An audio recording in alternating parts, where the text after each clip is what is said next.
drop the heat on a very special edition right here in X8 Studio in the middle of Manhattan. For real, it can't get no better than that. Absolutely. Hold on, my brother. Stop the presses.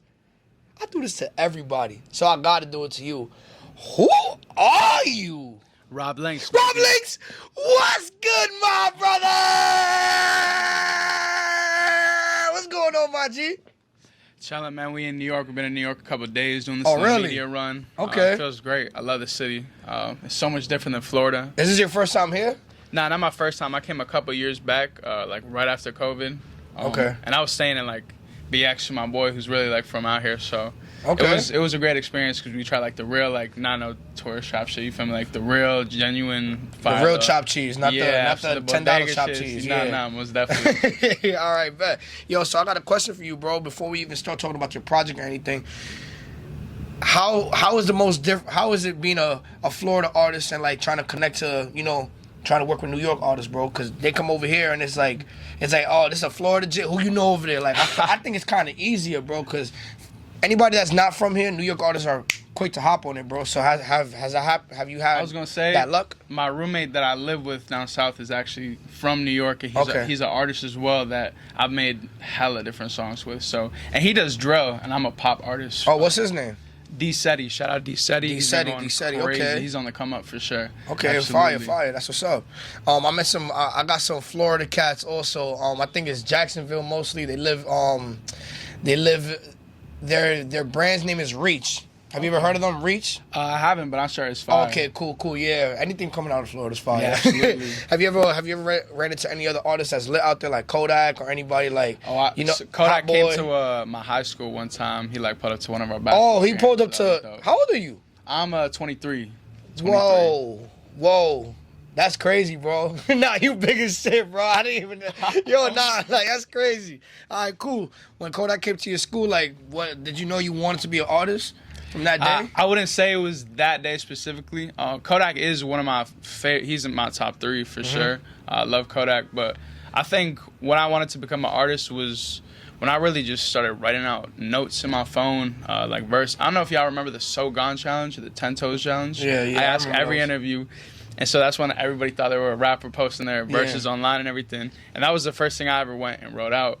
And that just turned into me constantly writing, freestyling, and it just grew into a love that like I can't compare to anything else. Awesome, bro. So where do you see yourself in the next 2 years with this music shit? I say 2 years because you are fairly new to making music. You started in 2022, like you said, off camera. So where do you see yourself in the next 2 years? I usually ask people 5 years, so. I say the next 2 years, the industry's really gonna know my name. I think especially with this EP that we got dropping at midnight tonight, it's gonna be, well, I guess it'll probably be out by the time this comes out. Yeah. But I think that's really gonna start the conversation around my name. Hopefully, I'm trying to do a little summer EP too, and then from there, just get ready for festivals and like fall shows. Hopefully, getting a big feature within the next 2 years, someone that could really like take me to that next level, because I feel like once you get that cosign is when you really, you know what I'm saying, you really blow.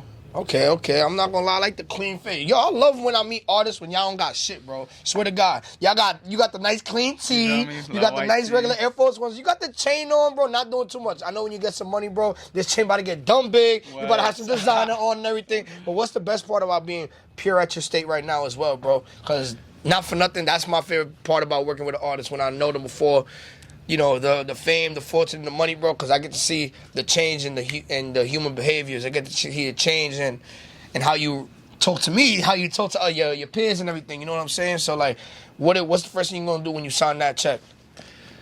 When I sign that check, I'm going to pay back my mama. Got her name tattooed on my arm. Oh, shit, okay. She's everything to me. Everything she's, like, sacrificed just for me and my sister and my family. I could go on for the next hour talking about how much she means I'm gonna keep it a stack with you, bro. When it comes to our moms, bro, you can't pay them back. It's like you could pay them back, but like, bro, you feel me, bro? It's like what you gonna get for your mom for her birthday, bro? Like the woman who got you with the world. You know what I'm saying? Like, brought me into this damn world. You feel me, bro? So like, it's very hard when it comes to getting your mom what she wants, bro. For real, I go through that shit all the time. What is somebody that you want to work with? Somebody that you want to work with in this music industry that you think you could get, you know, it's attainable? I don't want you to just come up here and say Drake, because everybody want to work with Drake, bro. Everybody want to work with Drake. That's easy, bro. Who is somebody that you think is obtainable, bro? That, yo, I think I could get this guy because so-and-so, or, feel me?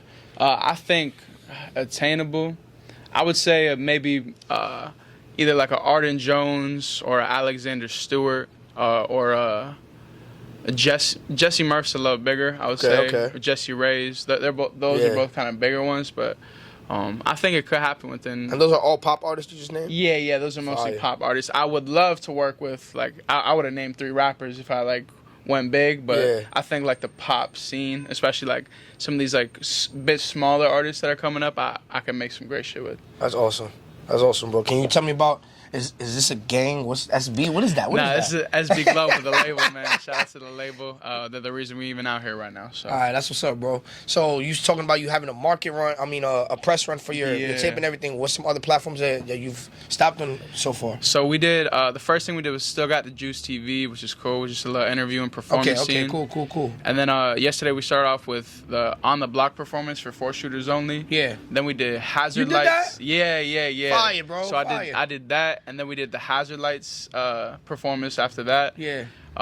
After that, we went to BET to meet with the music programming. Yeah. He was dope dude. Shout out to him. Shout out to the label, man. Yeah, it was like a little board meeting. And then last night we did Taste Radio performance and interview.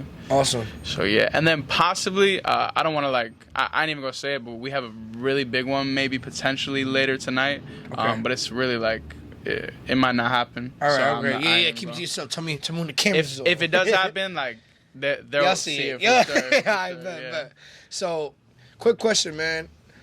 I want to ask this because I want my audience to know these answers, bro. Like, you're an artist that you about to drop your debut tape, and you signed the deal before you even dropped your debut tape, bro. How the hell you did that, bro? How you got in between them doors? People have 5 albums out before they meet somebody from the label. You know what I'm saying? How did that happen for you? I actually didn't even have like a single or anything out. So how did that happen? So how did that happen to you, gang? Like, I need to know. So I met SB himself. Okay. Yeah, shout out another SB. artist who's a good friend of mine. Shout out SFN. Okay. And I really when I first met him, I didn't even tell him I was an artist or nothing, because it wasn't about me. You know what I'm saying? I was just there supporting for like music videos or shows or whatever. But I would always be around, and so SB himself actually started to ask about me. Oh, really? He's like, yeah, no, he's an artist. He would kind of hear my stuff. He's like, oh, you got some potential. I was a much different artist back then too. I was mostly doing like melodic rap. Even like a little bit. I did some drill, mostly features. But yeah, it was just compared to where I'm at now, which is like mostly a pop artist. It was far different. Yeah. But he was the first guy to ever compare me to someone like, you know who Louis Capaldi is? Louis Capaldi, enlighten me. You ever heard the song Bruises or Someone You Loved? So he's the biggest, like one of the biggest artists in the UK. He has like the #1 streamed song of all time in the UK. Okay, but it's very like so I gotta do my research. I'm a DJ too, bro. If you don't know, so I'm an open format DJ. So when I hear these, and I edit when I edit this interview later, bro, I'm gonna hear you say that. I'm gonna stop editing and I'm gonna go look him up, bro. No cap. Yeah, he's incredible. But yeah, he compared me to an artist like that, which never in my life I had been compared to. And he got cool with me to the point where he started letting me record at the crib for free whenever they were having sessions. And I made a song called Fool, which is a part of that project and actually out right now. And that was the first song I ever recorded there. He heard that, and he's like, yo, like, this is super fire. His wife heard it, and she's like, yo, like, you gotta pick this kid up. He's crazy. That's fire. No music out. I wasn't even posting content like for my social media or nothing, because I was so new to all of it still. I was just making music for fun. And so I kind of got like the sense that they were interested in me, and he was like, yo, like, whenever you make songs, just send them through to me. At first they wanted me to send them like 50 songs in 3 months, which I can do high volume, but I'm very big on my writing, like and quality. Quality. You feel me? That means everything to me. So about like 10 songs in, maybe not even, he pulled me to the side. He's like, yo, like I'm really interested in signing you, managing you. Like I want to represent you. Fire. And so he was my manager before he was actually like the label and everything, which is it's like two different responsibilities. You know what I'm saying? Yeah, for sure. But he's still even as my manager, he was like putting me in different interviews, throwing a bag behind me, like when I'm not like obligated to repay like a manager. You know what I'm saying? And so it was just, he really put on for me when I was just starting, not really knowing what to do.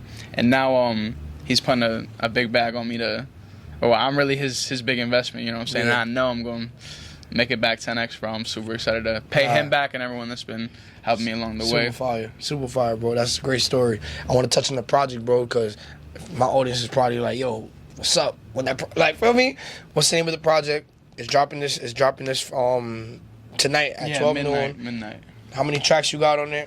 Talk to me about the producers. Where you think this is gonna go playlist? Like, it's a lot about this shit, bro. Like, I gave you a lot, so I'm gonna just give you another. I'm just give you Absolutely. one. How many tracks you got on there? So it's 6 tracks, and the project is called Mood Swings. Mood Swings, EP. okay. And I have some great, incredible producers on there. Shout out to Poppy Ozu. Shout out to In Bloom. Shout out to Autrioli. Smith Beats. I'm super tight with Smith Beats. Okay, fire. The producers did an incredible job. Without like all those beats, you know what I'm saying? I don't think I would be as inspired to like create like such a beautiful album. Yeah. I think it's a majority pop album, but I think a lot of people will gravitate to it because it's very open and honest. There's some influences in like a little bit of rock, a little bit of folk, soul. And even like rap and hip hop influence as well within my verses. So I'm very versatile, but it's definitely gonna be classified as a pop album, I think. Awesome, bro. Are we gonna get any, deluxe for this, debut project or no? I'm not sure there's gonna be a deluxe. I don't think so, but I think I will be following up with something possibly in the summer, which is kind of a separate vibe from this project. It'll be a lot more fun, I say. Okay, are you gonna jump around? Are you gonna hop around for genres, or are you gonna stick to one thing as your music then? So I can't. I don't want to box myself. Yeah. You know what I'm saying? Especially, I feel like I can do any feature that they throw at me in the industry. I think you can get away with so much. So I'm not gonna go start making like crazy drill and like or like extreme rock, but I think I'll play around with like some more fun like melodic kind of rapping or even house music. You know what I'm saying? Just expand my repertoire a little bit like that. Awesome. So not too extreme, because you gotta if it ain't broke, don't fix it. But I think I can expand upon it for sure. Any New York artists that you want to get one in before you leave? If you were to Dang, New York artist. I mean, A Boogie would be fire. I rock with A Boogie heavy. I'm not gonna lie, Boogie not in the city. He on tour right now. Oh really? I didn't even know that. That can't even happen, gang. So name another one. Let me see. Name another one. Name another New York City. Oh, I love Sleepy Hollow. Sleepy Hollow, super fire. Yeah, I'm not gonna lie, like. Chef and Sleepy is one of my favorite rappers. I'm gonna keep it a sack with you. Like, that's how I discovered drill. Like, really? When I heard them boys, I was obsessed, bro. I was like, dude, Sleepy's like melodic and Chef he can be melodic too, but it's just they're so hard. Yeah. All those tapes, oh my god, those shits are crazy. Those are my favorite artists at one point. Yeah, man, you hear this, man? My favorite artist now. Word too. Yo, is there anything you want to say to the audience before we get out of here? Anything that you want to, get off your chest? At all, like they sleeping on you back in Florida or some shit. Like anything you want to say right now, like my boys in New York, killing it right now. Come on. No animosity. I just want to spread as much love, peace, positivity as I can. Super grateful for everyone who's been showing love on this trip. It means a lot. I feel like when you in the position that I am, like still very early, but like talented, people want to see you win. Yes. It's a great feeling. So I'm eternally grateful and blessed for all glory to God. That's awesome. Really all I can say, man. Really. Awesome. So, I'm not gonna lie, I was gonna end it, but I got one more question for you, bro. You get signed, you get $1 million, bro.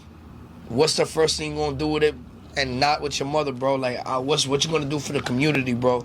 For the community. Yeah, like what we gonna give back? What we doing? That's very, very important. Yeah, to me, absolutely. bro. I think in So I want to shout out a man named Dr. Julio Caba. He was one of the first people to interview me this year, like for his own local podcast. But what he does is he helps homeless teens graduate high school and get into college and like get scholarships and all that. And it's really inspiring because he was in that position himself. And so I really like respect what he's doing. So I would really like to figure out how I can contribute towards that for him. There's a lot of homelessness as well. Anything for the kids, you know what I'm saying? Like I want to give back, bro. So whatever I can do, I will do. You know what I'm saying? So, yeah, I love it, bro. I love it. So from me, as long as you want to give back, you great in my book always. You heard, Brody? You already know what's going on. It's your boy Benson Will. I'm here in X8 Studios right here in Midtown Manhattan. I got my boy Rob Linx. Rob Linx to the left of me. He got his project dropping tonight at 12. And this interview's going to be out tomorrow because his project's going to be out tonight at 12. So you already know what's going on. Benson Will, Rob Linx to the left of me. We out of here.